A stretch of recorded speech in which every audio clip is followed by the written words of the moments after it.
ये देखिए कितने खस्ता बने हैं और मैं आपको तोड़ के भी दिखाती हूँ। बिल्कुल मुंह में घुल जाने वाले बने हैं। ऐसा नहीं है कि आटे से बनाए हैं तो एकदम हार्ड हो जाएंगे।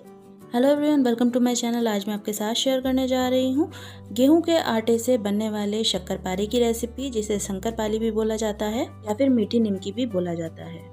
इसे हम बिना मैदा के बनाने वाले हैं, फिर भी ये उतनी ही टेस्टी बनेगी और कोई पता भी नहीं कर पाएगा कि हमने गेहूं के आटे से बनाया है। इसमें बहुत ही अच्छी लेयर्स आएंगी, एकदम खस्ता बनेंगे। साथ ही में ना ही ये तेल के अंदर फ्राई करते टाइम फटेंगे। सारी टिप्स और ट्रिक्स मैं आपको इसी वीडियो में बताने वाली हूँ। तो चलिए फटाफट बनाना स्टार्ट करते हैं।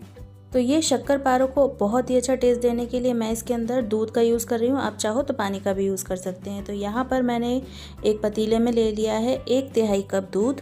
अगर आप दूध यूज़ नहीं करना चाहते तो इसी टाइम पर पानी भी डाल सकते हैं। और साथ ही में जितना दूध लिया है उतनी ही हम चीनी यूज़ करेंगे, यानी कि 1/3 कप यहाँ पर मैं चीनी डाल रही हूँ। इससे परफेक्ट मीठा बनेगा। अब हमें बस चीनी को घोलना है, दूध को गुनगुना ही करना है। इसमें उबाली नहीं आने देनी है, यानी कि इसको उबालना हमें बिल्कुल भी नहीं है। बस चलाते हुए जब तक ये शक्कर ना घुल जाए तब तक इसको हल्का सा गुनगुना होने देंगे। तो ये देखिए कुछ ही मिनट में आप देखेंगे कि ये चीनी अच्छे से घुल गई है। बस गैस की फ्लेम को हम बंद कर देंगे। अब यहाँ पर मैंने ले लिया है 1.5 कप गेहूं का आटा। जो नॉर्मली हम रोटी बनाने के लिए यूज़ करते हैं वही आटा मैंने यूज़ किया है।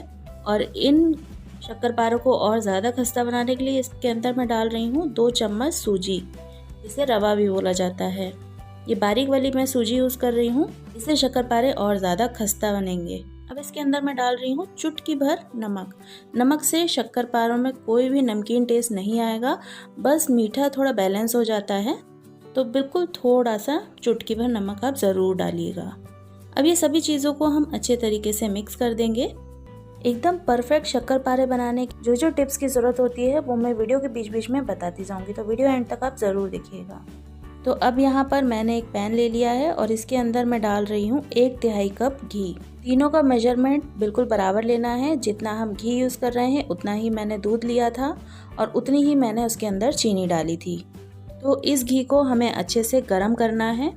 तो जैसे ही घी हल्का सा मेल्ट होने लग जाए, गुनगुना हो जाए, तो आप एक बार और इसको नाप के इस तरह से देख लें बिल्कुल परफेक्ट है कि नहीं। क्योंकि कई बार क्या होता है, जमा हुआ घी को जब हम पिघलाते हैं तो उसकी क्वांटिटी ज़्यादा हो जाती है। तो इसलिए एक बार आप इसको इस तरह से नाप लें और उसके बाद इसको वापस से ट्रांसफ़र कर देंगे। इसको अच्छी तरीके से अब हमें गर्म करना है। बस ये घी अच्छी तरीके से गर्म हो गया है। अब गैस की फ्लेम हम बंद कर देंगे और इस घी को हम इस आटे में मिला देंगे। ये जो गरम घी है इसका हम मोयन लगा रहे हैं और इस गरम घी की वजह से ही ये एकदम खस्ता बनेंगे। बहुत ही इम्पॉर्टेंट है ये स्टेप, ज़रूर आप स्किप बिल्कुल भी मत कीजिएगा। और एक बात ध्यान रखिए, बहुत ज़्यादा गर्म है तो आप चम्मच का यूज़ करें इसे चलाने के लिए, नहीं तो उंगलियां जल भी सकती हैं। तो अच्छे से इसको पहले हम मिक्स करेंगे जिससे कि हल्का सा ठंडा हो जाए। और एक बात का आप ध्यान रखिए, अगर आपके पास ये कप अवेलेबल नहीं है तो कोई भी चाय पीने वाला कप आप यूज़ कर सकते हैं सारे मेजरमेंट लेने के लिए। बिल्कुल परफेक्ट मेजरमेंट आप लीजिएगा तो बहुत ही अच्छे शक्करपारे बन गए तैयार होंगे। ये देखिए इस तरह से मिक्स हो गया। मैं इसके अंदर डाल रही हूँ 4-5 इलायची का पाउडर। इससे टेस्ट कई गुना बढ़ जाएगा। अगर आपको पसंद ना हो तो स्किप भी कर सकते हैं। तो ये देखिए इसको अब मैं छू पा रही हूँ इस तरह से। तो अब इसका मोयन हम लगाएंगे इस तरह से मसलते हुए पूरे आटे में, जब तक घी अच्छे से मिक्स ना हो जाए। इस तरह से मिक्स करेंगे। तो ये देखिए जब हम आटे को इस तरह से मुट्ठी में बांधेंगे तो ये इस तरह से बंध रहा है, बिखर नहीं रहा है। तो इसका मतलब हमारा मोयन बहुत ही परफेक्ट लगा है। और एक बात का ध्यान रखिएगा, अगर घी का मोयन आपने ज़्यादा लगा लिया तभी शक्करपारे तलते टाइम टूटते हैं। तो घी का मोयन आप बिल्कुल परफेक्ट ले, ज़्यादा बिल्कुल भी ना ले। और अगर घी का मोयन कम रह गया तो उसकी वजह से भी शक्करपारे हार्ड हो जाते हैं। इसलिए मेजरमेंट बिल्कुल परफेक्ट होना बहुत ही ज़्यादा ज़रूरी है। अब ये जो हमने दूध में चीनी घोली थी वो थोड़ा थोड़ा करके इसके अंदर डालेंगे और हमें इसका हार्ड डो बना के तैयार करना है। जिस तरह का हम पूड़ी का आटा लगाते हैं उससे हल्का सा हार्ड आटा लगाना है। तो बस इसको इस तरह से मसलते हुए हम आटा तैयार कर लेंगे इसका। बहुत ही अच्छे और खस्ता बनेंगे। और साथ ही में जिस तरह से मैदे के शक्करपारे में लेयर्स आती हैं उसी तरह से इसमें भी लेयर्स आएंगी। बस सारी मेजरमेंट आप अच्छे से लें, बस सारी चीज़ें एक साथ आ जाएं जब तक ही इसको हमें मसलना है। बहुत ज़्यादा हमें इसको रगड़ना नहीं है। अगर आपको ज़रूरत लगे तो आप इसमें 1-2 चम्मच दूध या फिर 1-2 चम्मच पानी भी मिला सकते हैं अगर आपको ज़्यादा हार्ड लग रहा है आटा। तो ये देखिए इस तरह से आटा बनके तैयार हुआ है, ये देखिए इतना सॉफ्ट है। अब इसको हम ढक देंगे और करीबन 15 मिनट के लिए इसको रेस्ट होने देना है। रेस्ट होने देना इसका बहुत ज़्यादा ज़रूरी है क्योंकि हमने इसमें सूजी मिलाई है और आटा है, तो ये दोनों चीज़ें अच्छे से फूल जाएंगी। तो ये देखिए 15 मिनट के बाद में ये इस तरह से थोड़ा सा हार्ड सा लग रहा है क्योंकि जो हमने सूजी डाली है वो थोड़ी सी फूल गई है। तो इसके अंदर थोड़ा सा 1 चम्मच के करीब पानी डालेंगे और इसको वापस से हम हल्का सा गूँथेंगे। ये थोड़ा सा रफ टेक्सचर जो आया है इसी से खस्ता बनेंगे शक्करपारे। बिल्कुल भी आप इसको स्मूथ करने की कोशिश ना करें, थोड़ा सा टूटा फूटा ही रहेगा। तो बस ये आटा तैयार हो चुका है शक्करपारे का। अब इसके अंदर से हम 4 लोइयाँ तोड़ लेंगे बराबर हिस्सों में और इस तरह से गोला बना लेंगे और उसके बाद में हम चकले पे इसको रख के बेल लेंगे। इसको बेलने के लिए कोई तेल या आटा लगाने की ज़रूरत नहीं है, इसमें हमने मोयन डाला है उसकी वजह से चिपकेगा नहीं। और इसको थोड़ा मोटा मोटा ही रखना है और साथ ही में ये जो इसकी साइड्स टेढ़ी मेढ़ी हो रही है, टूट रही है, कोई दिक्कत नहीं, हमें काट के अलग कर लेंगे इसको। ज़्यादा पतला ना करें आप इसे, नहीं तो लेयर्स अच्छी नहीं आएंगी। तो ये देखिए इतना मोटा मैंने बेल करके तैयार किया है। ये देखिए अब हम एक चाकू ले लेंगे और इस तरह से इसके चौकोर टुकड़े हम काट लेंगे।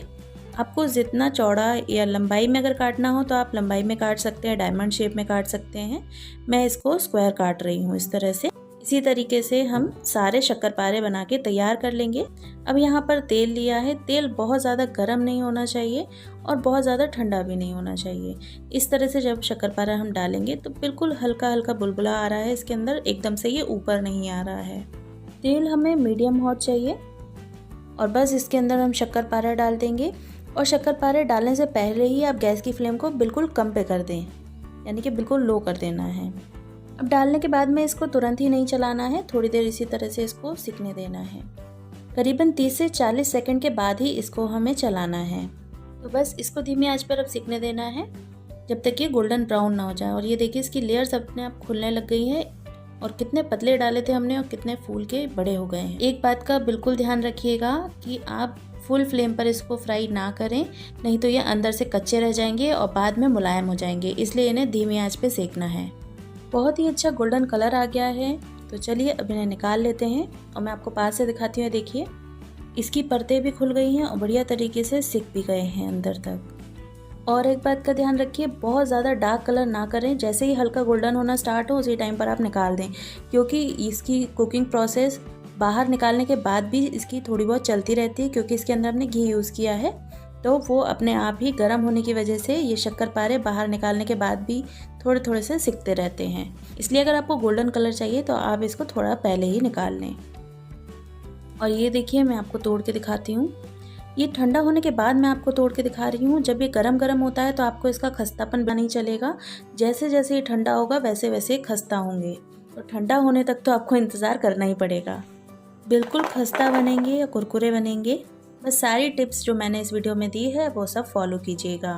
और बिल्कुल अच्छे से जब ये ठंडा हो जाए तब आप इसको एयरटाइट डब्बे में स्टोर करके भी रख सकते हैं। करीबन 15-20 दिन तक आराम से चलते हैं, बिल्कुल भी ख़राब नहीं होते हैं। तो कैसी लगी मेरी ये रेसिपी बताइएगा ज़रूर, लाइक शेयर और कमेंट। फिर मिलेंगे एक नई वीडियो में, तब तक के लिए बाय बाय।